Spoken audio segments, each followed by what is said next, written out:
Night in a national park feels calm. Camps settle, fires dim, sounds thin out.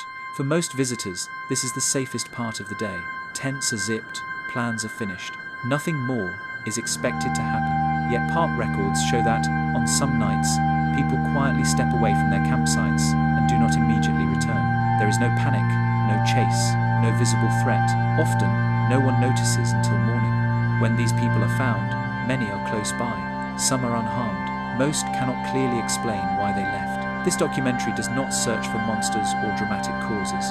It follows park logs, ranger reports, search records, and human perception under darkness. It looks at how night changes space, sound, judgment, and movement. What draws people away is not a single force. It is a set of quiet conditions that align when light disappears. The night pull beyond the firelight. Darkness in national parks arrives unevenly. It does not fall all at once. It settles first in tree hollows, then along water, then across open ground. Campsites respond in predictable ways. Fires are reduced, voices lower, light sources shrink. Most people move closer to the center of their site, not farther away. Yet records show that a small but consistent number of visitors leave the boundary of their camps at night without clear reason. This behavior appears across different parks, climates, and seasons. It is not limited to wilderness experts or first-time campers. Some leave tents unzipped, others step away from vehicles. Many carry no light. In ranger reports, the phrase "walked off" appears more often than expected. It does not describe panic. It does not describe pursuit. It describes departure. The earliest modern references come from post-war park logs. In 1952, a night ranger in Yosemite recorded a visitor leaving Camp 14 at approximately 11:40 p.m. The individual told nearby campers he needed air. He did not return. His boots were found 2 days later near a drainage channel, placed side by side. No signs of distress were noted. The report ends without speculation. Similar entries appear in the 1,960 seconds. In Great Smoky Mountains National Park, a family reported their adult son exiting a tent during light rain in July 1967. He said he heard movement beyond the trees. Search teams found no tracks leading away from the site. The ground was soft. The rain should have preserved prints. Nothing registered. These incidents do not cluster around fear events. There are no storms, no animal encounters, no visible threats. Instead, they appear during routine nights. Campfires are active. Meals have ended. The body is at rest. This timing matters. Human perception shifts after prolonged low light. Sound becomes directional without distance. Smell becomes harder to source. The brain fills gaps quietly. Rangers note that many departures occur during transitional sleep states. Campers lie down. They do not sleep fully. In this phase, the mind remains responsive to suggestion. In 1981, a Grand Canyon ranger wrote that a missing hiker's companions described him as awake but not alert. He sat upright, paused, then stepped away. No conversation followed. Environmental factors amplify this state. Forests at night produce infrasonic frequencies. Wind through narrow canyons generates pressure changes below conscious hearing. Studies conducted near Mount Rainier in the 1,990 seconds recorded infrasound pulses during calm nights. These frequencies can produce unease, curiosity, or a sense of presence. They do not create images, they create attention. Smell plays a role. Certain plants release stronger scents after sunset. Sage, pine resin, and damp leaf litter shift chemical output when temperatures drop. These smells travel farther at night due to stable air layers. Campers sometimes describe a clean pull or cold freshness away from camp. This language appears in reports from Bryce Canyon in 2004 and from Olympic National Park in 2016. Light contrast also changes behavior. Campsites are islands of brightness surrounded by deep shadow. The human eye adapts slowly. Beyond the fire ring, depth cues vanish. Objects flatten. Paths appear closer than they are. A trail visible by day becomes an abstract line by night. Some campers believe they are stepping only a few yards away. In 1994, a solo camper at Sequoia National Park left his fire to relieve himself. He did not return. His headlamp was later found switched off, battery intact. The ranger report notes that the area was familiar to him. He had camped there before. Familiarity did not prevent departure. There are also social factors. Campsites create temporary boundaries. People arrive, set rules, then relax them. At night, those boundaries dissolve. Voices from nearby sites blend. Laughter travels. Someone calling out can sound closer than it is. In 2009, a woman at Shenandoah National Park followed what she believed was her partner's voice toward a creek. Her partner was asleep. She was found at dawn, confused but unharmed, nearly 2 miles away. Technology has not reduced these events. Phones lose signal, Jeep's accuracy drops under canopy, screens disrupt night vision. In some cases, devices contribute. In 2018, a camper in Joshua Tree followed a notification sound away from camp. He believed it came from a nearby rock formation. The sound was later identified as a low battery alert echoing off stone. Historical patterns suggest this is not new. Indigenous accounts from multiple regions describe night wandering without clear cause. These were not framed as danger stories. They were framed as warnings about thresholds. In recorded Lakota accounts, night movement was discouraged not because of predators, but because the land speaks when voices stop. Park management does not publish guidance on this phenomenon. Official materials focus on wildlife and weather. Rangers discuss night departures informally. Some describe it as the pull, others avoid naming it. In training notes from 2007, a ranger supervisor advised staff to observe without assigning cause. Search and rescue data adds context. A disproportionate number of night departures result in short-distance disappearances. Many are found within 1 mile. Terrain is often gentle. There are no injuries consistent with falls. The body simply moved and stopped. In a 2012 case at Lassen Volcanic National Park, a missing camper was found standing upright near a tree, hypothermic but alive. He said he was waiting for it to finish. When questioned, those who return often struggle to describe motive. They do not report fear. They do not report chasing something. They describe a sense of necessity. One report from Zion in 2020 records the phrase, "I thought I was supposed to go." This language appears across decades. It does not change with culture or technology. It does not align with known sleepwalking patterns. Most individuals are awake, responsive, and capable of navigation. They simply choose to leave. Wildlife does not account for most cases. Predators avoid active camps. Noise and light repel them. There are few tracks indicating pursuit. In many incidents, animals are absent entirely. Motion-activated cameras near camps rarely record anything unusual during departures. Geography matters. Parks with dense tree cover and limited sightlines report higher incidence. Open desert parks report fewer, but not none. In canyon systems, sound distortion increases. Water amplifies this effect. In 1978, multiple campers at Black Canyon of the Gunnison reported hearing footsteps that matched their pace but stopped when they stopped. No sources were identified. The role of expectation cannot be dismissed. Stories circulate quietly among staff. Visitors sense unease without explanation. The environment becomes charged by suggestion, yet first-time campers also leave. They do not know the stories. There is no single cause identified, no mechanism confirmed, only patterns: night, rest, low light, familiar ground, a boundary crossed without urgency. The campsite remains intact. The fire burns down. The tent stays open. Rangers often say the same thing when asked. Most people don't go far. The implication is that some do. Those cases are handled separately. Files close without comment. The phenomenon persists because it does not escalate. It does not cluster dramatically. It does not break rules. It exists in the margins where policy does not look closely. Each incident stands alone. Together, they form a quiet record. In the absence of explanation, parks continue to operate as usual. Camps fill, night falls, fires dim. The space beyond the light waits without description, sound without source. Night changes how sound behaves in protected land. During daylight, movement absorbs noise. Wind breaks direction. Birds interrupt patterns. At night, these buffers recede. Air cools and settles. Sound travels farther, flatter, and with less loss. What begins as a small noise can arrive altered, detached from origin. Ranger logs from multiple parks describe nighttime sounds that do not resolve into visible sources. These are not animal calls identified later. They are described as structured sounds without bodies, footsteps with rhythm, voices without location, single impacts followed by silence.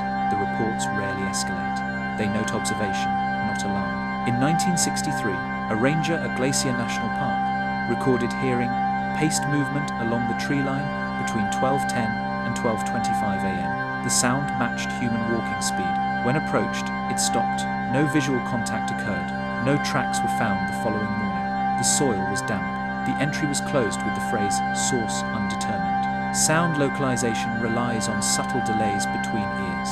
In darkness, the brain leans more heavily on this system. When echoes flatten or overlap, distance collapses. A sound 50 yards away may appear 10.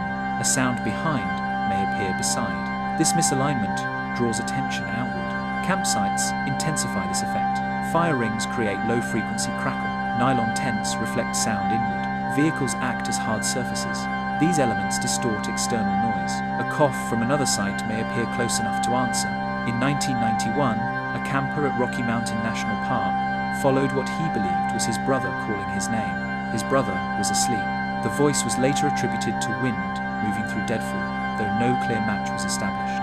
Voice mimicry appears repeatedly in reports.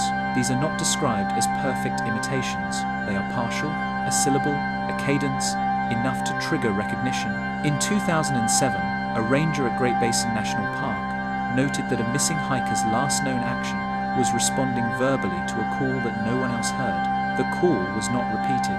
Acoustic scientists note that forests at night act as resonant chambers. Tree trunks reflect mid-range frequencies, leaves dampen high ones. This leaves a narrow band that travels efficiently. Human speech occupies this range. A distant conversation can lose words and keep tone. The listener supplies content. Water compounds the effect. Creeks and rivers produce constant noise that masks direction. Sudden changes in flow create transient sounds resembling movement. In canyon environments, these sounds bounce unpredictably. In 1985, campers at Zion reported hearing someone walking parallel to their site along the riverbank for over an hour. No lights were seen, no figures emerged. Some sounds are mechanical, cooling metal contracts. Camp stoves click, vehicles settle. These are familiar by day, but unfamiliar at night. When combined with low visibility, they prompt investigation. Many departures begin with a sentence like, "I thought something was wrong with the car." Sound also interacts with fatigue. After long hikes, the brain prioritizes pattern recognition over accuracy. A repetitive sound becomes intentional. A random noise becomes directed. This does not require fear, it requires quiet. In 2014, a group at Lassen Volcanic reported hearing a single metallic knock at regular intervals from the same direction. They assumed it was a marker or maintenance work. One member walked toward it to investigate. The sound stopped. He continued walking. He was found the next day, less than a mile away, dehydrated but conscious.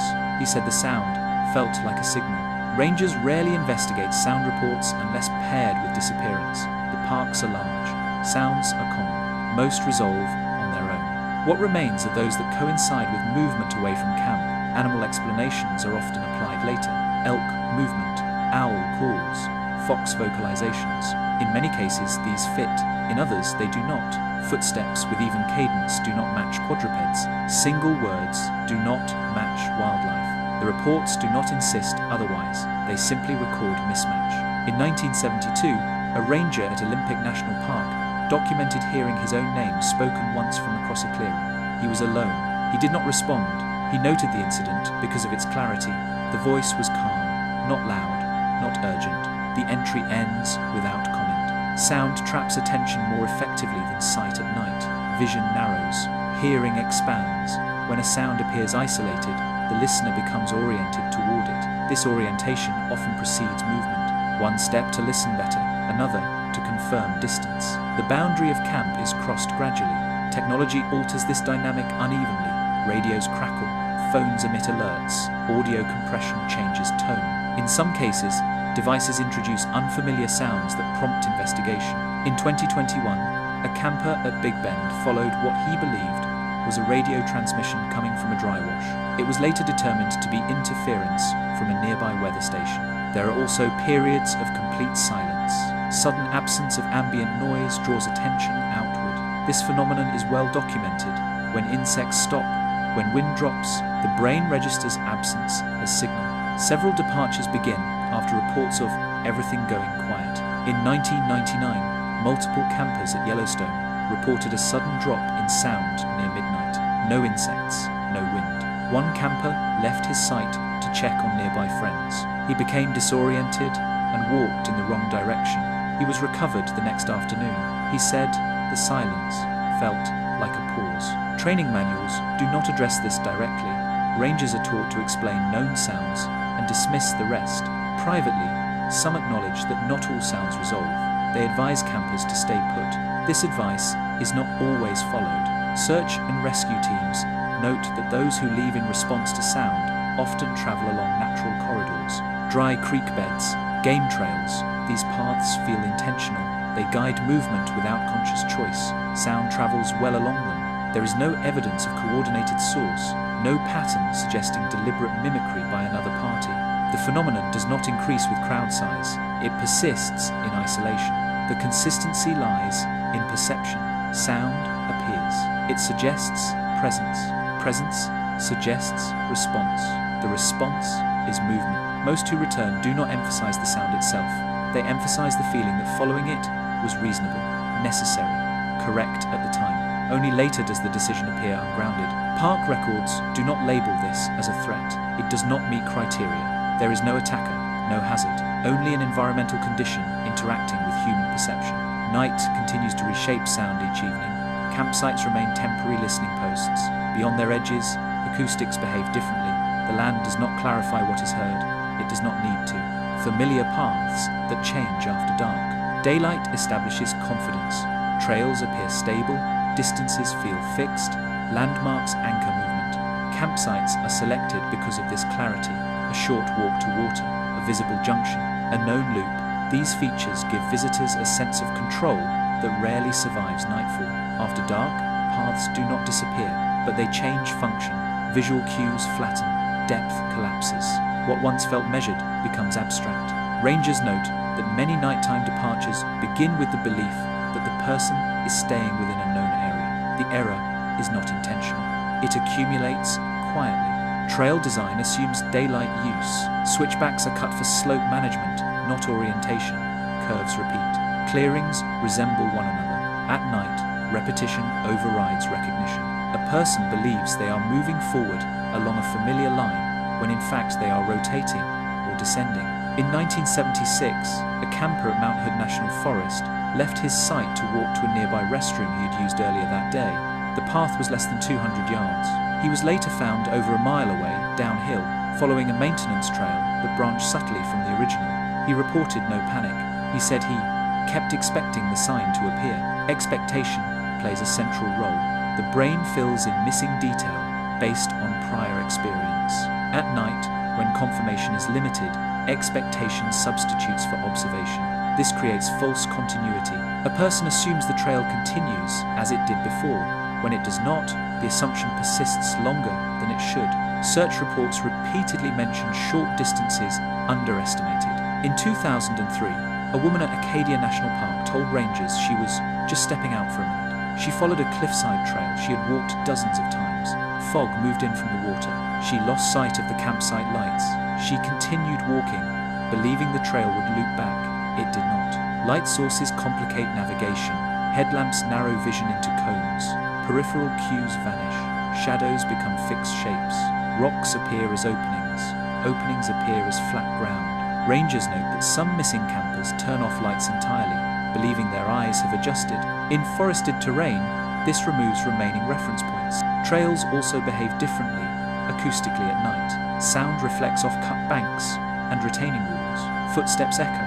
This reinforces the belief of being on a maintained route. In 1988, a hiker at Shenandoah followed the sound of his own steps, assuming it meant he was still on trail. He was walking along a dry stream bed that mirrored the trail's grade. Maps offer limited help in darkness. Scale is abstract without visual anchors. A bend that looks minor on paper may represent a major directional change. GPS devices lag under canopy. Small errors compound. Several reports note campers stopping to check devices, then continuing in the wrong direction with increased confidence. Familiarity increases risk. First-time visitors move cautiously. Experienced campers rely on memory. Memory smooths irregularities. At night, this smoothing hides divergence. In 2011, a long-term volunteer at Yosemite followed a service road he had used for years. Recent erosion had altered its alignment. He did not notice until morning. Environmental conditions further distort perception. Fog erases horizon lines. Snow reflects light uniformly. Leaf litter obscures tread. Even without extreme weather, humidity changes contrast. Trails that appear dark by day may appear lighter at night, drawing movement off path. In desert parks, the issue presents differently. Open ground creates false openness. Without trees, there are fewer vertical cues. Campers believe they can see farther than they can. In 1998, a camper at Joshua Tree walked toward what he believed was a nearby rock formation, visible by moonlight. The formation was farther than it appeared. He overshot his return point. Human balance systems also change after rest. Standing up from a seated or lying position in darkness introduces brief disorientation, most corrected. Some begin walking before correction completes. This small error sets a trajectory. Without landmarks, the trajectory persists. Rangers observe that many nighttime movements follow gentle downhill grades. Gravity assists motion. Resistance decreases. Returning uphill requires conscious effort. In several cases, missing campers continued downhill until terrain changed abruptly. By then, they were far beyond the campsite sphere. There is also the issue of trail multiplicity. Parks contain unofficial paths, game trails, maintenance routes, fire breaks. These intersect formal trails at shallow angles. By day, signage distinguishes them. By night, they blend. Once entered, they feel legitimate. In 1969, a camper at Sequoia followed a game trail, believing it was a shortcut back to camp. The trail narrowed but did not end. He continued, assuming it would reconnect. It led into dense undergrowth. He was found 2 days later, less than a mile away, unable to explain why he kept walking. Psychologically, movement reduces uncertainty in the moment. Standing still in darkness amplifies ambiguity. Walking feels corrective. This bias toward motion appears in multiple reports. Campers leave sites not to escape, but to restore clarity. The clarity does not arrive. Sleep disruption contributes. Many departures occur shortly after waking. The body is alert. The mind is not fully oriented. Known routes feel accessible. In 2015, a man at Rocky Mountain National Park left his tent after waking suddenly. He said he felt behind schedule. There was no schedule. Park design unintentionally reinforces this. Trails often lead away from camps. Few loop immediately back. Lighting is minimal by policy. Signs are reflective but require direct illumination. Without light, text disappears. Rescue teams note that once a person believes they are on a trail, they resist correction. Even when terrain changes, the assumption holds. This delays reversal. Distance increases. The majority of those who wander return. They stop, they reassess, they recognize error. Those who do not often encounter secondary obstacles. A creek, a steep slope, dense vegetation. The path becomes effortful. Fatigue follows. Reports rarely mention fear until much later. Early stages are described as neutral. Matter of fact, I thought I was almost there. This language repeats across decades. There is no indication that trails themselves cause departure. They enable it. They provide structure that persists without confirmation. At night, structure without feedback misleads. Parks continue to operate under daylight assumptions. Visitors internalize these assumptions. Night reveals their limits. The land does not change. The way it is read does. The role of fatigue and partial sleep. Night in a campsite interrupts normal sleep patterns. The ground is uneven. Temperatures shift. Sounds continue without rhythm. Even experienced campers rarely reach deep, uninterrupted rest. Sleep arrives in fragments. Waking occurs without markers. This state changes how decisions are made. Medical literature refers to these periods as partial arousals. The body is awake enough to move. The mind remains partly in sleep logic. This condition does not resemble sleepwalking. The person can speak, reason briefly, and navigate. What changes is priority. Urgency replaces evaluation. Ranger logs often describe individuals as awake but unclear. In 1984, a ranger at Yellowstone noted that a missing camper had spoken coherently before leaving his tent. He stated he needed to check something. The statement was calm. No agitation was observed. The man did not return. Fatigue accumulates before nightfall. Long drives, hikes at elevation, dehydration, sun exposure. These factors reduce cognitive reserve. At rest, the body attempts recovery. When interrupted, the brain shifts into problem-solving mode without full context. This is why many departures are task-oriented. People leave to fix something, to check a sound, to use the restroom, to look for an item. The task feels immediate and simple.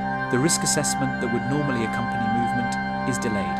In 1997, a camper at Denali left his tent to adjust a tarp he believed was coming loose. Weather was calm. The tarp was secure. He continued walking anyway, later stating he thought he was heading toward the supply cache. He was found the next afternoon resting beside a moraine. Partial sleep also affects time perception. Minutes stretch or compress. A short walk feels longer or shorter than expected. When the expected endpoint does not appear, confusion follows. Rather than stopping, some continue, assuming the delay is normal. Sleep disruption alters sensory processing. Visual contrast drops. Auditory sensitivity increases. Touch becomes unreliable. Uneven ground feels level. Level ground feels sloped. These distortions are subtle but cumulative. In training notes from 2002, a ranger at Mount Rainier wrote that most nighttime wanderers do not realize they are impaired. They do not stumble. They do not slur speech. They simply misjudge. There is also a hormonal component. Cortisol rises during sudden waking. This creates readiness. Melatonin drops. The body shifts toward action. Without external cues to guide that action, movement becomes self-directed. Camp environments provide triggers, a zipper sound, a shifting shadow, a temperature change. These stimuli interrupt sleep and demand response. In a home setting, response options are limited. In an open landscape, options expand. In 2010, a group at Olympic National Park reported that one member woke abruptly and said, "It's time." No context followed. He left the tent. He was found hours later, sitting beside a fallen log, disoriented but unharmed. He had no memory of leaving. Memory gaps are common in these cases. People recall fragments, a reason without sequence, an image without direction. This makes later explanation difficult. Reports often note, unable to articulate why. Fatigue also reduces the ability to reassess. Once moving, the brain commits to the action. New information is filtered to support continuation. This is why some individuals walk past obvious markers without registering them. In 1973, a camper at Big Sur passed his own parked vehicle at night without recognizing it. He continued walking downhill. He later said the vehicle didn't look right. Sleep researchers note that transitional waking states favor habitual behavior. The brain defaults to familiar patterns. In a park, these patterns may not match the environment. A person may walk as if indoors, straight lines, turns at assumed intervals. These patterns fail outdoors. This also explains why some campers leave tents unzipped or shoes behind. Habitual sequences are incomplete. The action begins before preparation finishes. Children experience this more frequently, but adults are not immune. In fact, adults often override internal checks because they trust their judgment. Familiarity with camping increases confidence, not accuracy. Park data shows a higher incidence after the first night of a trip. The body has not adapted. Sleep debt is highest. The environment is still novel. By later nights, incidence drops. There are also cases involving early morning hours. Between 2 and 4 a.m., the body reaches its lowest temperature. Alertness is reduced. Several departures cluster in this window. In 2006, a ranger at Bryce Canyon documented 3 separate incidents in one season, occurring between 2:30 and 3:15 a.m. All involved campers leaving tents briefly and becoming disoriented within a few hundred yards. Alcohol is occasionally present, but not dominant. Most reports do not note intoxication. Fatigue alone appears sufficient.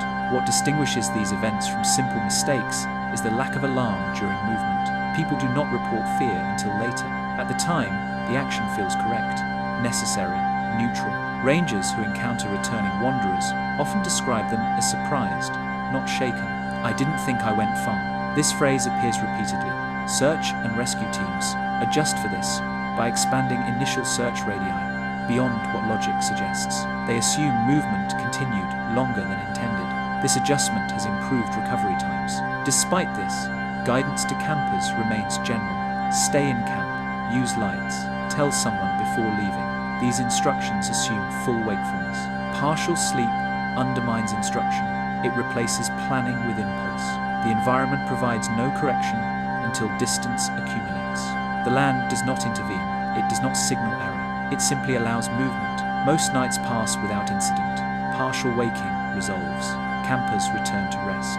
Occasionally, the sequence continues outward. The difference is not character or experience, it is timing. Why campsites feel smaller at night. A campsite is defined by light. During the day, its limits are marked by objects, tables, vehicles, trees with tape or signs. At night, these markers fade. What remains is illumination. Where the light ends, the campsite ends. This boundary is not fixed. It contracts and expands depending on flame height, battery strength, and eye adjustment. Human vision relies on contrast. In low light, contrast narrows. The brain simplifies space. Distances compress. Objects beyond the light appear closer than they are. This compression gives a false sense of containment. Campers believe they are still near camp long after they have crossed its functional edge. Ranger reports frequently note phrases such as "thought he was just outside camp" or "believed the tent was still visible." In many cases, the tent was no longer visible at all. The light that defined it had receded behind the person moving away. Firelight creates a gradient. The center is bright, the edges are dim. Beyond that is uniform darkness. When someone steps into this gradient, the shift is gradual. There is no moment that signals departure. By the time full darkness is reached, the reference point is already gone. In 1989, a camper at Kings Canyon stepped away from a group fire to retrieve water. The fire was still visible when he left. Within minutes, the firelight dipped behind terrain. He continued walking, believing the camp was just behind him. He was found the next morning less than a mile away, convinced he had stayed close. Artificial light behaves differently outdoors. Headlamps and flashlights create tunnels. These tunnels remove peripheral vision. A person walking with a headlamp sees what is ahead but not what is behind. The campsite vanishes immediately once the body turns. Without a backward glance, there is no visual anchor. Some campers turn off lights intentionally. They believe darkness will preserve night vision. This works only if the environment provides consistent low-level illumination. Forested terrain does not. Once the light is off, depth perception collapses. The ground appears continuous. Changes in elevation are masked. Moonlight complicates this further. A bright moon creates selective visibility. Open areas appear clear. Shadows deepen elsewhere. Campers may move toward moonlit ground, assuming it is closer or safer. This movement often leads away from camp rather than back toward it. In desert parks, the effect is magnified. Campsites are often spaced far apart. Light sources are isolated. A single lantern can appear closer than it is. In 2002, a camper at Mojave National Preserve walked toward what he believed was his neighboring site's light. It was a vehicle parked over a mile away. Distance estimation relies on familiar scale. Trees provide scale during the day. At night, silhouettes flatten. A distant tree line may appear as a nearby wall. Movement toward it feels minimal until the effort accumulates. Campsites also feel smaller because sound reinforces compression. Voices carry. A conversation from another site may sound adjacent. Laughter seems reachable. A camper may walk toward a sound, believing it is just beyond the firing. When the sound fades or shifts, the person is already outside the camp's light-defined boundary. In 1995, a ranger at Custer State Park documented a camper following music he believed came from a nearby site. The music was from a vehicle driving slowly along a service road. The camper walked toward it until the road curved. He continued walking after the sound disappeared. The brain treats darkness as absence of information, not absence of space. When visual input drops, the brain fills gaps with assumption. It assumes continuity. It assumes proximity. This is efficient in familiar indoor environments. Outdoors, it fails. Campsites shrink psychologically because they lack enclosing walls. During the day, the environment itself provides containment. At night, containment is imagined. Once light no longer defines it, the camp ceases to exist as a spatial concept. Children demonstrate this clearly. They step just beyond light to test boundaries. Adults do the same without noticing. The difference is scale. An adult step covers more ground. A few steps become dozens. Rangers note that many recovered campers are surprised by how far they traveled. They insist they were close. Measurements contradict memory. This is not denial. It is perceptual error. In 2017, a camper at Glacier National Park was found nearly 2 miles from his site. He told rescuers he believed he was circling the tents. The terrain showed no such loop. His movement followed a gentle ridgeline away from camp. Campsites also lack strong directional cues. There is no north indicator, no consistent orientation. A person leaving camp may not know which direction the site lies once turned around. Without stars or landmarks, all directions feel equivalent. Cloud cover removes celestial cues entirely. On overcast nights, the sky offers no gradient. The ground offers few. Movement becomes decoupled from orientation.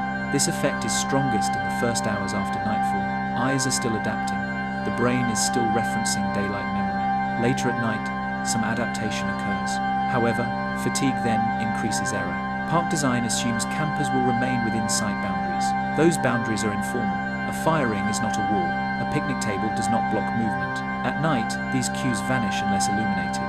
Reflective markers exist on some trails, but not around campsites. The space between sites is intentionally unmarked. This preserves wilderness character.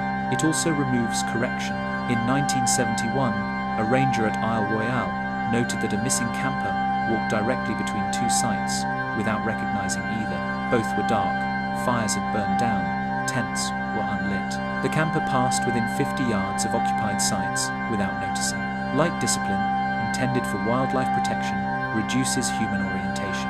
Low light minimizes animal disturbance, but increases human disorientation. This trade-off is accepted.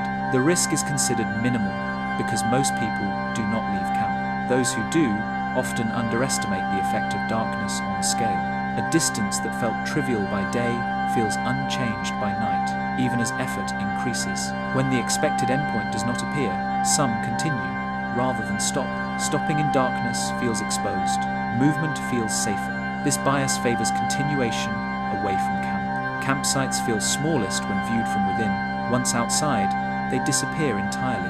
There is no gradient back, only darkness in all directions. The environment does not announce that the boundary has been crossed. There is no sound, no sign, no marker, only the absence of light behind. Most nights, this absence goes unnoticed. Occasionally, it becomes decisive when the environment stops giving feedback. During daylight, landscapes correct movement. Slopes register in the legs. Vegetation resists. Sightlines open and close. Each step produces information. At night, much of this feedback disappears. The ground still exists, but it no longer explains itself. This loss of feedback is gradual. It begins with vision, then sound, then touch.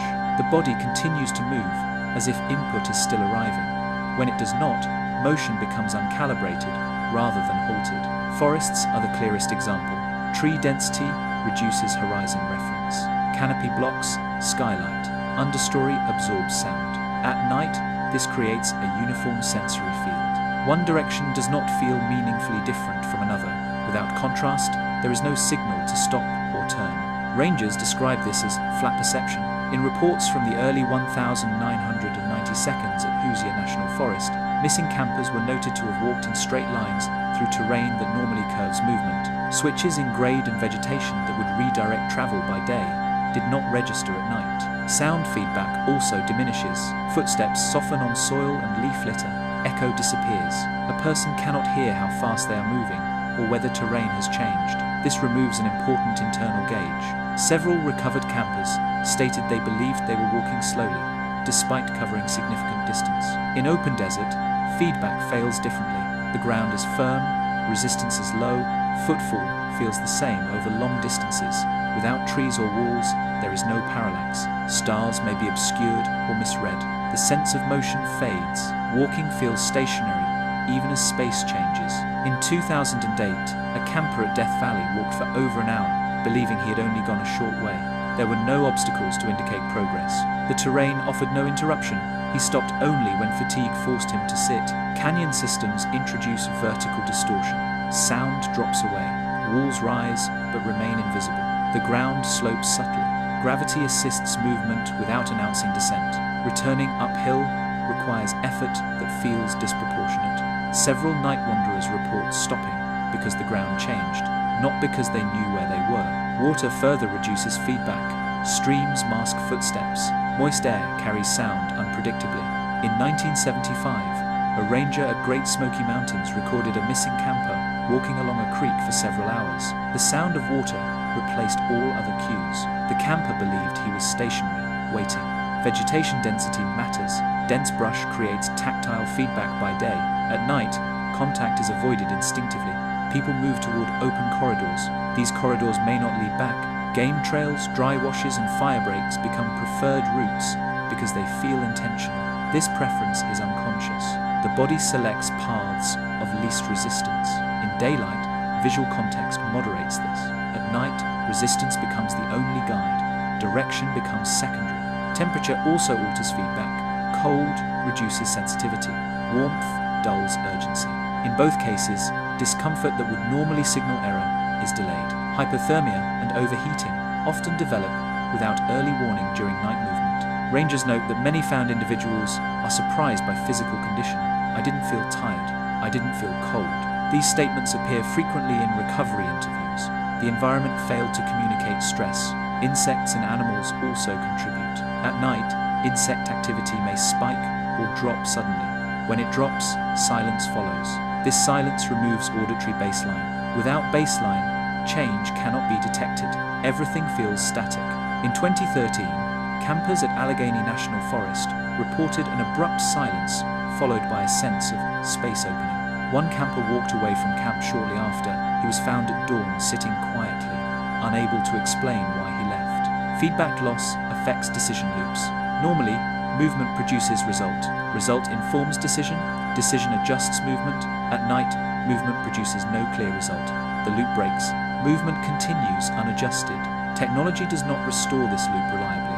Headlamps provide narrow data. Jeeps updates intermittently. Maps require interpretation. None provide continuous correction. When devices fail or confuse, the sense of being unguided increases, not decreases. In 2019, a camper at North Cascades followed a Jeep's arrow that lagged under canopy. He corrected repeatedly, creating a widening arc away from camp. The device did not fail completely. It failed just enough. Human orientation relies heavily on micro-adjustments, small turns, visual checks, terrain reading. When these disappear, macro errors occur. Large directional mistakes feel small in the moment. Rangers sometimes test this by walking familiar trails at night without lights. Even experienced staff report losing sense of distance within minutes. Training exercises emphasize staying still once uncertainty appears. Campers rarely follow this instinct. Stillness in darkness feels unsafe. Movement feels productive. This bias overrides caution. Without feedback to contradict it, movement continues. The environment does not warn when this happens. There is no cliff sign, no boundary.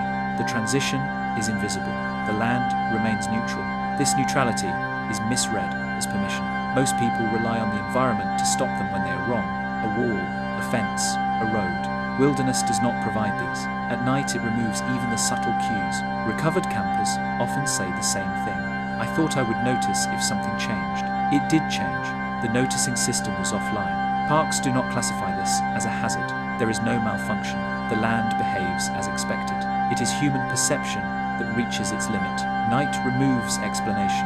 It leaves only movement and space. When feedback disappears, space expands silently. The campsite becomes a memory rather than a location. Direction becomes assumption rather than knowledge. Motion fills the gap. Most of the time, motion ends quickly. The person stops, reorients, returns. Occasionally, it does not. The environment does not intervene. It does not correct. It waits. The pattern of short-distance disappearances. Search records from national parks show a recurring outcome that resists expectation. Many individuals who leave campsites at night are found close to where they started. The distance does not match the time missing. The terrain does not explain the delay. The result appears inconsistent with the effort expended. This pattern appears across decades. In Yellowstone, Yosemite, Shenandoah, and Great Smoky Mountains, search teams routinely locate missing campers within 1 to 3 miles of their last known position. Some are found within sight of trails. Others are located downslope, behind natural screens, or just beyond small ridges. The proximity is striking. In 1974, a camper at Glacier National Park left his site around midnight. Search efforts began at dawn. He was found that afternoon, less than half a mile away, lying beside a fallen tree. He had been missing for nearly 14 hours. There were no injuries. He said he believed he had been almost back for most of the night. This mismatch between distance and duration appears repeatedly. Investigators often assume early on that the missing person traveled far. Helicopters are deployed. Wide search grids are established. When the person is found nearby, the conclusion is usually exhaustion or disorientation. The reports rarely examine why movement stops so close. Terrain plays a role. Small features become barriers at night. A shallow ravine, thick brush, a narrow stream. These features may not register as obstacles by day. At night, they halt progress. Without clear alternatives, movement slows or stops. Rangers note that many recovered individuals are found near natural resting points. Logs, rocks, slight clearings. These spots provide subconscious cues to pause. The person sits or lies down without framing it as stopping permanently. In 1992, a woman at Mount Rainier was found sitting upright against a tree less than a mile from camp. She had remained there through the night. She said she was waiting for daylight to confirm direction. She did not attempt to move again. Short-distance disappearances are also shaped by circular movement. Without feedback, people often walk in arcs. They believe they are moving straight. They slowly curve due to terrain bias or leg dominance. This keeps them near the origin while increasing perceived distance traveled. Search teams sometimes identify looping tracks. These loops are rarely tight. They span hundreds of yards. The person crosses their own path without recognizing it. At night, familiarity does not trigger recognition. Everything looks new. In 2001, a camper at Cuyahoga Valley was found after walking a looping path around a wetland. He crossed the same footbridge twice without realizing it. He believed he had not yet reached it. Vegetation density contributes. Dense growth slows movement without signaling distance. A person may spend hours moving through brush, covering little ground. Effort increases. Progress does not. Fatigue sets in quickly. Short-distance cases also involve early stopping due to uncertainty. Some individuals stop moving soon after leaving camp. They sit, they wait. They do not attempt return because they believe they are already close. This belief persists even as time passes. Rangers describe this as false proximity. The mind holds on to the idea that the campsite is nearby. Without contradictory evidence, the idea remains stable. Darkness provides no contradiction. In 2016, a camper at Olympic National Park was found less than a quarter mile from his tent. He had been reported missing for 2 nights. He said he stayed put because he could feel the camp behind him. It was not. Weather can preserve this pattern. Fog, light rain, or snow reduce willingness to move. People choose stillness over exploration. Stillness near the origin produces short-distance outcomes. Animals are rarely involved in these cases. There are few signs of pursuit or avoidance. Movement ends without escalation. The person simply remains where movement no longer feels productive. Search timelines reinforce the illusion. A person missing for many hours is assumed to be far. When found close, the assumption shifts to injury or concealment. Often, neither is present. In 1987, a ranger at Sequoia wrote that a missing camper did not appear to understand how long he had been gone. The camper believed it was still early night. It was morning. Time perception is distorted in darkness and fatigue. Without clocks or light change, hours blend. A short-distance wanderer may believe only minutes have passed. This delays attempts to self-correct. Short-distance disappearances also explain why recovery rates are relatively high. Proximity increases chance of detection. Dogs pick up scent quickly. Searchers pass near the individual early. Many are found by chance. Despite this, some remain missing longer. Those cases often involve a second movement. After stopping, the person moves again. This second movement is less directed. It may occur after partial rest. The pattern resets outward. Park statistics rarely separate first movement from second. The distinction matters. Many who are found close likely stopped early. Those not found may have resumed movement later. Rangers quietly acknowledge this during briefings. Initial search areas are kept tight longer than logic suggests. This adjustment comes from experience, not policy. Short-distance cases challenge assumptions about intention. The person did not flee. They did not explore. They did not attempt escape. They moved until movement stopped making sense. This undermines narratives of danger. There is no external force, no chase, no panic, only gradual withdrawal from reference followed by pause. The land accommodates this easily. There is space to sit, there is cover, there is no urgency imposed by the environment unless weather intervenes. In interviews, recovered campers often express surprise at their location. I thought I was farther, or the reverse. I didn't think I went that far. Both appear in records. Searchers note that many are found facing the wrong direction. Orientation has drifted. The body rests without alignment to origin or destination. This pattern persists because it is quiet, it produces few dramatic outcomes, it resolves without explanation. Each case is treated as individual error. Taken together, they suggest a consistent human response to night conditions. Movement begins, reference fades, distance misjudges, stopping occurs early. The campsite remains nearby, unseen and unrecognized. Why people rarely call for help at night. Calling for help seems like a simple response. Voices carry, devices exist, camps are nearby. Yet in many nighttime departure cases, no attempt to signal is recorded, no shouting, no whistle, no phone call. This absence appears consistently across parks and decades. Ranger interviews often note that recovered individuals did not believe help was needed at the time. They describe uncertainty, not emergency. The decision to call for help requires recognizing danger. At night, that recognition is delayed. Darkness reduces social awareness. During the day, other people are visible. At night, their presence is theoretical. Even in crowded campgrounds, tents are closed, fires are low. The sense of being observed disappears. A person feels alone even when others are nearby. This isolation discourages signaling. Shouting into darkness feels ineffective. Without visual confirmation that someone hears, calling out seems pointless. Several recovered campers stated they didn't think anyone would hear. There is also reluctance to disturb others. Campsites are governed by quiet hours. People internalize these rules. In 1990, a camper at Bryce Canyon reported that he did not call out because he didn't want to wake anyone. He remained lost until morning. Sound behaves unpredictably at night. Voices echo, flatten, or vanish. A shout may return distorted or not at all. This creates doubt. One call without response discourages a second. Silence is interpreted as absence rather than distance. Technology introduces hesitation. Phones require signal.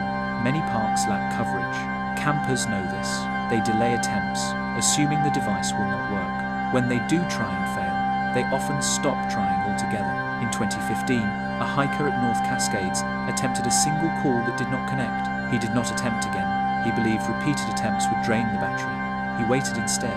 Whistles are underused. Many campers carry them, but do not think to deploy them.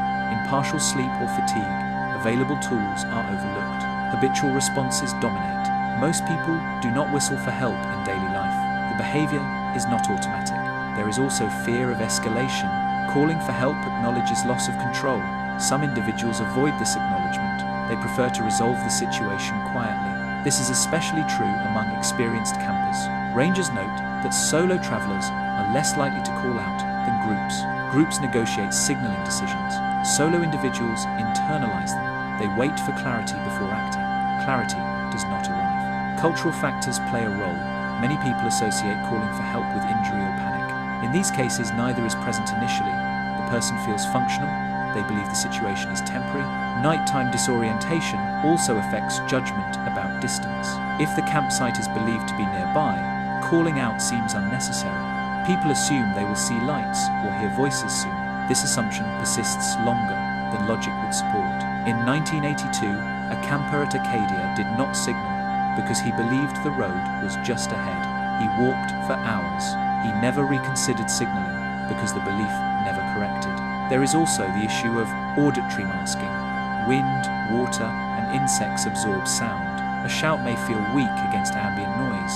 This reduces confidence in signaling. Some individuals report an instinctive sense that calling out would not help. They cannot articulate why. This is not fear, it is resignation without distress. The mind deems the action ineffective before it is tried. Rangers occasionally encounter individuals who say they did not want to make it worse. This phrase appears in reports from multiple parks. It suggests an expectation of consequence without clear cause. Even when devices are available, they are sometimes left behind. People step away without phones or lights. In those cases, signaling options are limited. The absence is not planned. It results from habitual movement without preparation. Night alters social context. During the day, a lost person expects interaction. At night, interaction feels unlikely. This shifts behavior toward waiting rather than seeking. Search teams note that when signaling does occur, it often happens late, after hours of waiting, after fatigue increases. By then, voice strength is reduced. Devices may be dead. The window for easy detection closes. In 2009, a A camper at Shenandoah waited until dawn to shout. His voice carried farther in daylight. He was found within minutes. He said he didn't think it would work at night. This belief is not irrational. Sound propagation and human response do change at night. The problem is timing. Waiting increases risk. Park guidance encourages signaling, but guidance assumes recognition of loss. Many nighttime wanderers do not reach that recognition until conditions change. Cold, light, pain. By then, options narrow.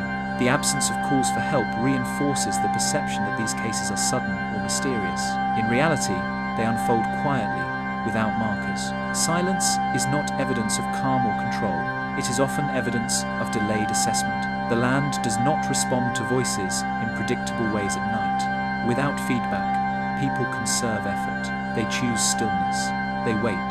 Most mornings bring resolution. Light restores scale. Direction returns. The decision to signal seems obvious in retrospect. At night, it does not. Why these incidents rarely leave evidence. When investigators arrive after a nighttime departure, the ground often offers little guidance.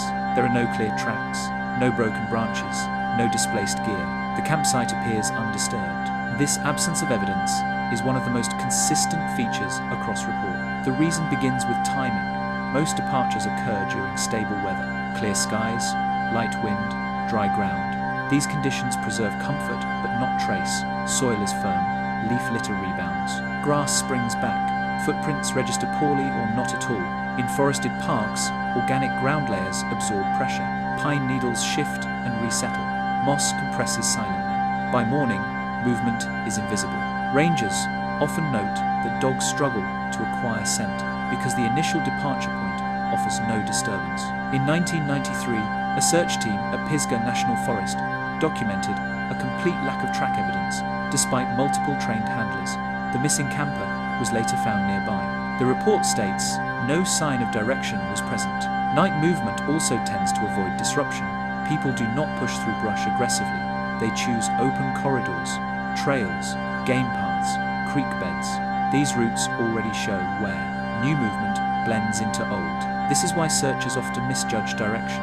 The person did move, but along surfaces designed to hide movement. Fire roads, packed soil, rock slabs. In daylight, these surfaces appear navigable. In darkness, they erase history. Water further removes evidence. Even shallow streams reset ground texture. Walking along watercourses leaves little trace by morning. Several short-distance cases involve movement parallel to creeks. Searchers often assume the person crossed rather than followed, missing the actual route. In 2005, a camper at Great Smoky Mountains was found downstream from his site. Initial searches focused uphill, based on assumed travel. Later review showed he had followed the creek itself. No tracks remained. Gear placement offers limited clues. Many depart without taking anything. Shoes are worn. Clothing remains unchanged. There is no indication of preparation or distress. This makes it difficult to establish intent. When items are found, they are often intact and orderly. A hat placed on a rock, a flashlight turned off, a pack set down upright. These placements do not suggest struggle, they suggest pause. Investigators are trained to look for disruption. When none appears, files stall. There is nothing to interpret. Absence becomes the dominant feature. Time complicates this further. Many departures are not noticed until morning. By then, dew, animals, and temperature shifts have altered surfaces. Small disturbances are erased. Wildlife traffic is constant at night. Deer, raccoons, rodents, and birds cross campsites repeatedly. They overwrite human traces quickly. In sandy environments, tracks are replaced within hours. In desert parks, wind performs the same function. Fine sediment moves easily. Tracks soften and disappear. A clear footprint at midnight may be gone by sunrise. In 1980, a ranger at Joshua Tree noted that wind erased the last trace before daylight. The missing camper was located days later, with no recoverable trail. Evidence is also limited by behavior. Night wanderers do not fall often. They do not grab branches. They do not run. Their movement is slow and deliberate. This produces minimal disturbance. Search and rescue teams note that even when tracks exist, they are faint and ambiguous. A partial heel, a compressed leaf. These signs are not directional. They do not support confident extrapolation. Clothing rarely tears. There is little blood, no debris field. The narrative elements investigators rely on are absent. Technology does not help much. phone data is sparse. GPS logs are incomplete. Devices are left behind or powered off. Even when a device is carried, canopy and terrain reduce precision. Location pings scatter. In 2017, a phone recovered near Mount Hood showed multiple location points within a broad area. None aligned clearly. The data added confusion rather than clarity. Timelines are also thin. Campmates may not notice departure. Tents are quiet. Zippers are closed softly. Fires burn down naturally. There is no obvious moment of exit. Witness accounts, when present, are vague. Sometime after midnight. I thought he was sleeping. These windows span hours. Without a start time, search models weaken. Parks maintain incident logs, not forensic files. The standard is observation, not reconstruction. When evidence is minimal, entries close with neutral language. Rangers sometimes note that the lack of evidence itself becomes a feature. It suggests that nothing unusual occurred at the site. This reinforces the interpretation of voluntary movement rather than event. The absence of evidence also discourages speculation. Without signs, there is nothing to attribute cause to. No animal, no fall, no weather shift. The file remains factual and brief. In some cases, the environment preserves too well. Rock and gravel do not record passage. Alpine zones offer no soft ground. Movement across stone leaves no trace at any time of day. Recovered individuals rarely contribute additional evidence. They do not recall details. Memory gaps remove internal timelines. They cannot point to a turn or obstacle. In interviews, phrases like, "I don't remember stopping," or "I don't know why I sat there," appear often. This limits reconstruction. Searchers adapt by focusing on probability rather than evidence. They expand outward based on terrain and behavior patterns. This approach recovers many. It does not explain much. Public perception interprets absence as mystery. Investigators interpret it as normal for night movement. These interpretations rarely meet. Parks do not publicize how little evidence is typical. Visitors expect tracks, clues, and markers. When these do not appear, assumptions fill the gap. In reality, the land is efficient at erasing human presence, especially at night. It does not require weather or time. It requires only quiet movement. This efficiency keeps most cases small. It also keeps them opaque. There is nothing to analyze, only outcomes. The campsite remains unchanged. The surrounding ground resets. By morning, the departure exists only in memory and log entry. Evidence does not accumulate, it dissolves. Why rangers avoid framing these events as threats. National parks operate on trust. Visitors trust that hazards will be named clearly and that warnings will correspond to real, measurable risk. Rangers are trained to protect that trust by avoiding language that cannot be supported by evidence. Nighttime departures from campsites fall into a category that resists definition, and for that reason, they are not framed as threats. Threat implies intent or agency. A storm advances, an animal stalks, a structure fails. These events have mechanisms that can be described and mitigated. Night departures do not. There is no identifiable actor, no consistent trigger, no single condition that, when removed, prevents recurrence. Because of this, rangers classify most cases as disorientation or voluntary movement. These terms are procedural rather than descriptive.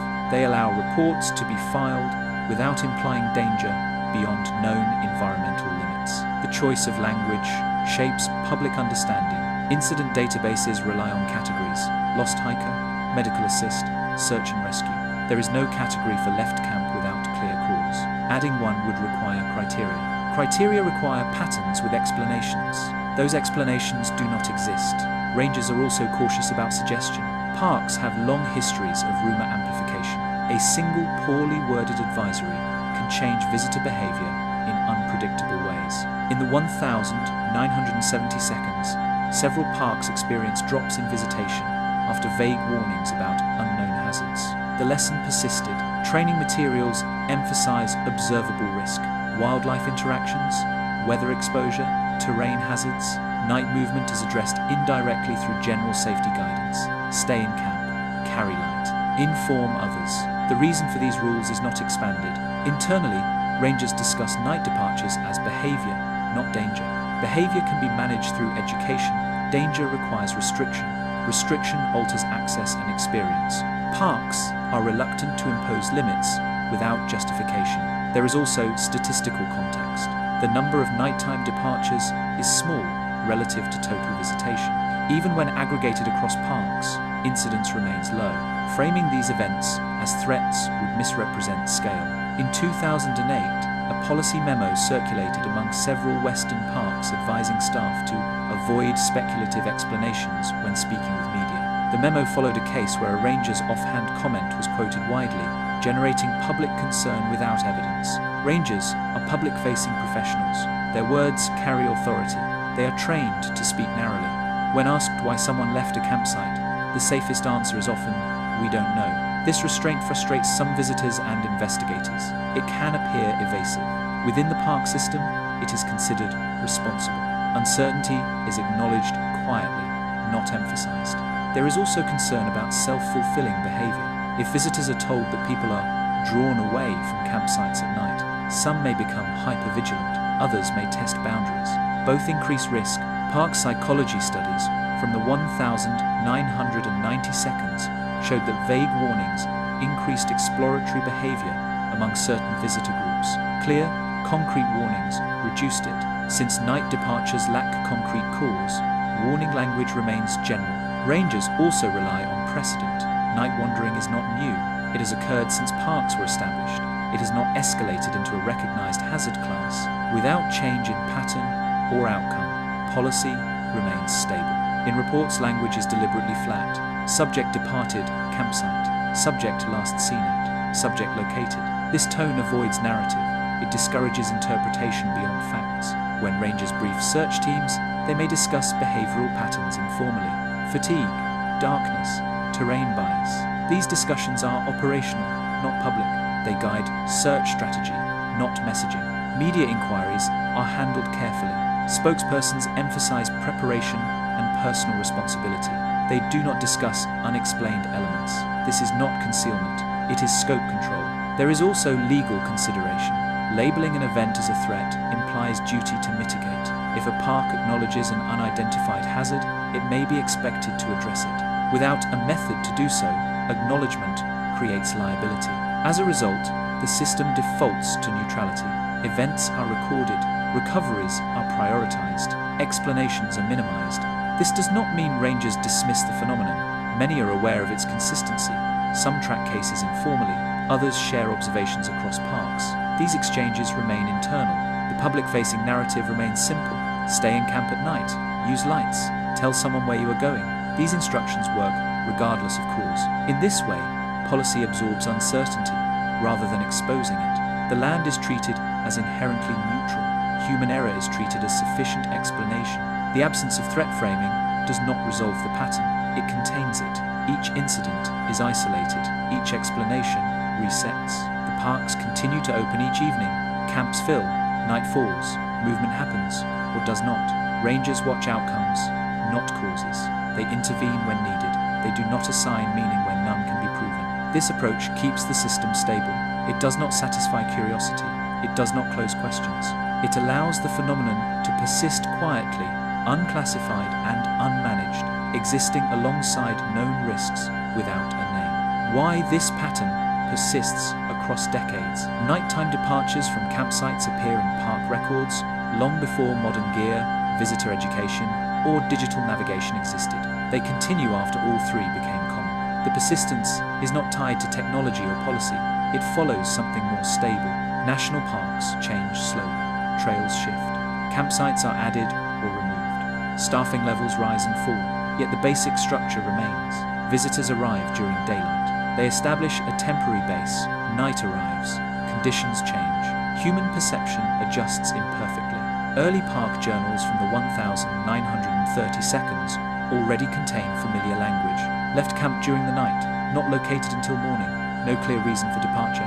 These phrases appear before headlamps, GPS units, or synthetic tents. They continue unchanged. The persistence suggests that the cause is not equipment failure. Better lights exist, yet people still leave without them. Communication devices are widespread, yet many are not used. Training materials are clearer, yet behavior repeats. What remains constant is the human nervous system. Vision, hearing, balance, and sleep architecture have not changed. The way humans interpret darkness is the same now as it was a century ago. Night still compresses space. Fatigue still alters judgment. Partial waking still produces action. without context. Parks amplify these effects because they remove artificial correction. Cities provide constant feedback. Light, sound, barriers. Parks deliberately reduce these. The result is an environment closer to baseline human perception limits. Even experienced visitors are not exempt. Experience improves skill, not immunity. Familiarity can increase confidence, which delays correction. This paradox appears repeatedly in reports. Long-time campers make the same errors as novices, sometimes faster. Generational change has not altered the pattern. Visitors in the 1,960 seconds describe the same sensations as visitors in the 2010 seconds. Thought I was close, felt like I should go, didn't seem dangerous at the time. The language shifts slightly, but the structure remains. Technology occasionally changes how incidents unfold, but not whether they occur. GPS devices may slow movement, phones may shorten recovery time. They do not prevent initial departure. In some cases, they introduce new confusion. Park management has studied many variables: lighting policies, campsite spacing, signage, quiet hours. None show a clear correlation with reduced nighttime wandering. Where lighting increases, wildlife disturbance increases. Where signage increases, visual clutter increases without clear effect at night. Education efforts focus on known hazards: bears, weather, cliffs, rivers. Night movement is mentioned briefly. The guidance assumes full wakefulness and rational decision-making. The behavior in question often occurs before those faculties are fully engaged. The persistence also reflects scale. National parks receive millions of visitors annually. Even a low incidence rate produces regular cases. Because most resolve without injury, urgency to intervene systemically remains low. Search and rescue outcomes reinforce this. Recovery rates are high. Fatalities are rare relative to exposure. From a policy perspective, the system works. From a behavioral perspective, the pattern continues. Cultural memory plays a role. Many people grow up camping. They inherit assumptions. Camps feel safe. Night feels contained. These assumptions persist even when conditions contradict them. There is also an evolutionary element. Humans evolved to move at night under certain conditions. Night travel is not inherently foreign. The problem is context. Modern campsites create artificial islands of safety that dissolve after dark. The environment does not correct this illusion. It does not mark boundaries. It does not signal error. It remains consistent. Humans supply interpretation. Over decades, parks have tried indirect mitigation, encouraging buddy systems, promoting headlamp use, advising campers to designate night routines. These reduce risk, but do not eliminate behavior. Rangers note that most departures occur during routine nights, not emergencies. This makes prediction difficult. There is no escalation pattern to interrupt. The pattern also persists because it is self-limiting. Most people return. Those who do not are found. Few cases escalate to long-term disappearance.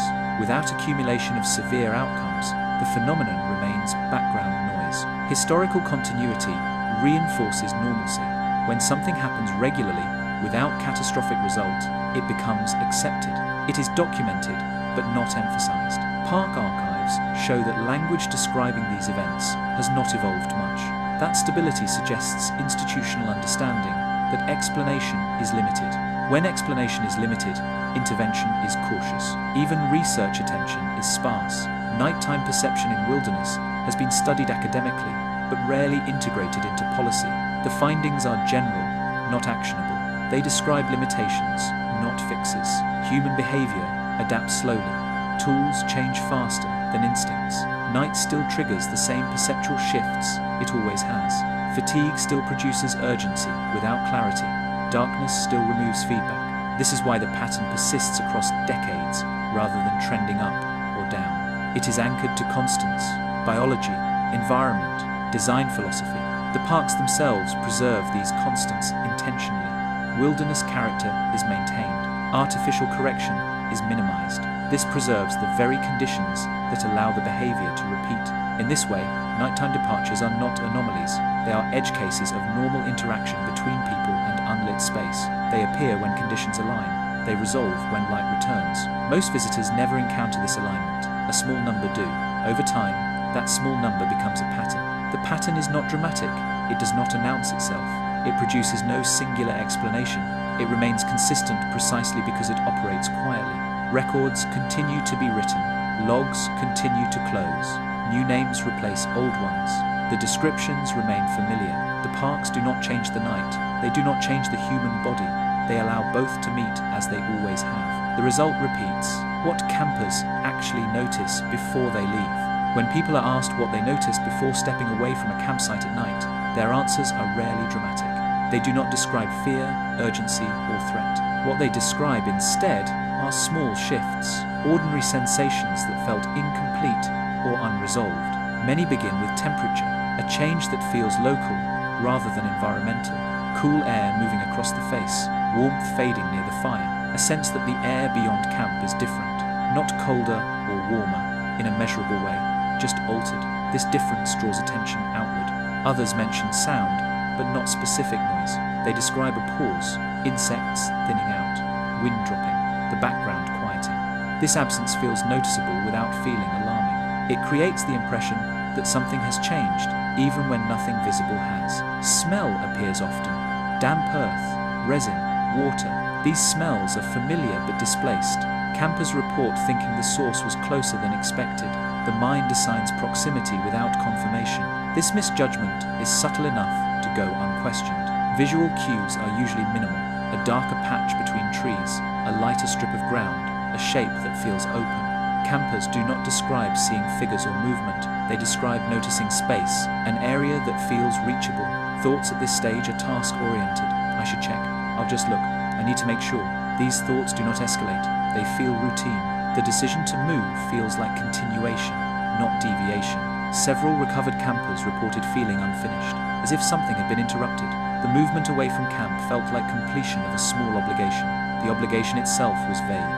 It did not require definition to feel real. Time awareness is weak. People do not check watches. They do not estimate duration.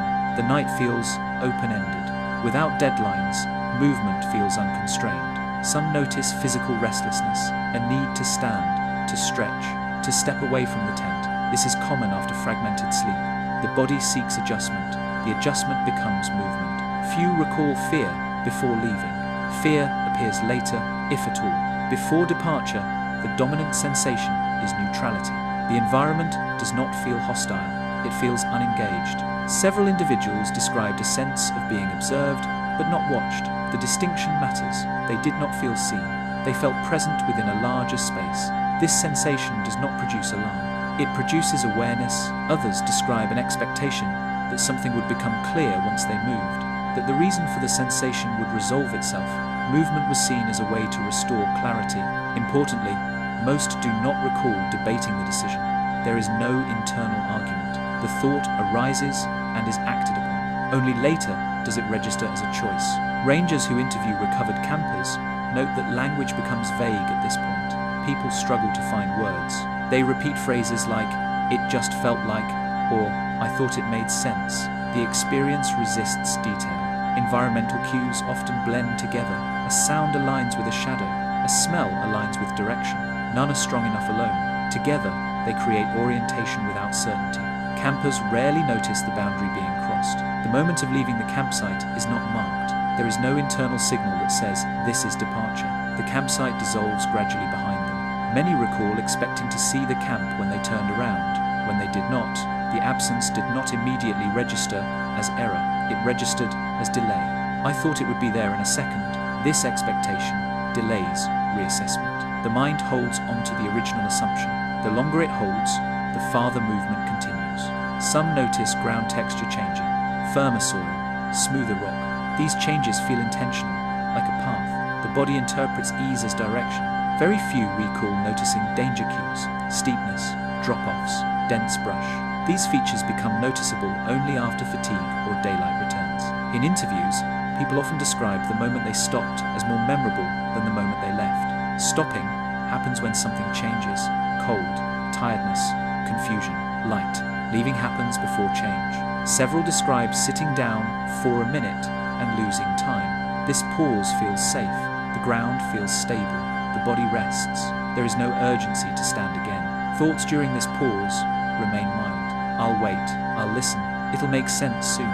These thoughts do not escalate into plans. When asked why they did not return immediately, Many say they believed returning would be easier later. They assumed orientation would improve.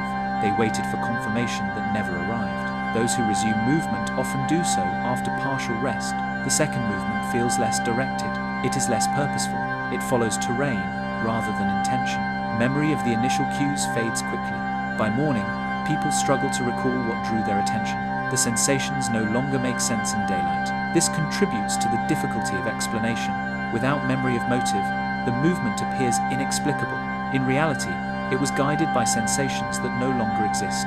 Campers who return safely often dismiss the experience. They attribute it to tiredness, to imagination, to nothing in particular. This dismissal prevents accumulation of narrative. Rangers hear similar accounts repeatedly. They do not attempt to reconcile them into theory. They record outcomes. The descriptions remain informal. What campers notice before leaving is not a signal. It is a combination of minor cues that align briefly. When they align, movement feels reasonable. The cues do not instruct, they suggest. They do not demand response, they invite it. Most nights, the invitation is ignored. People roll over. The sensation passes. The camp remains intact. On some nights, the invitation coincides with fatigue, quiet, and low light. Movement follows. By the time the person realizes they are no longer oriented, the initial cues are gone. Only space remains. The land has not changed. The campsite still exists. The body has moved into a zone where sensation no longer resolves into reference. This is the moment that matters most. It is also the least visible. No warning sign appears. No threshold announces itself. There is only a step taken in response to something that felt incomplete. In daylight, that incompleteness dissolves. At night, it draws people outward. That is what they notice. And then they leave. Across decades, parks have recorded the same pattern, repeating under different names and different skies. Campsites remain still. The land stays neutral. Movement happens quietly, often without urgency or fear. By daylight, the reasons fade, leaving only distance and questions that never fully settle. This series traced how night alters perception, how feedback disappears, and how ordinary decisions unfold differently after dark. Nothing here suggests intent, danger, or hidden forces. What remains is a boundary between human expectation and unlit space, crossed more easily than most people realize. If you camp, these chapters are not meant to alarm you. They are meant to slow attention. Night does not require action. Stillness is often the safest response. If you found this documentary useful, consider subscribing for future long-form investigations into quiet patterns, overlooked behaviors, and environments that change how humans think and move.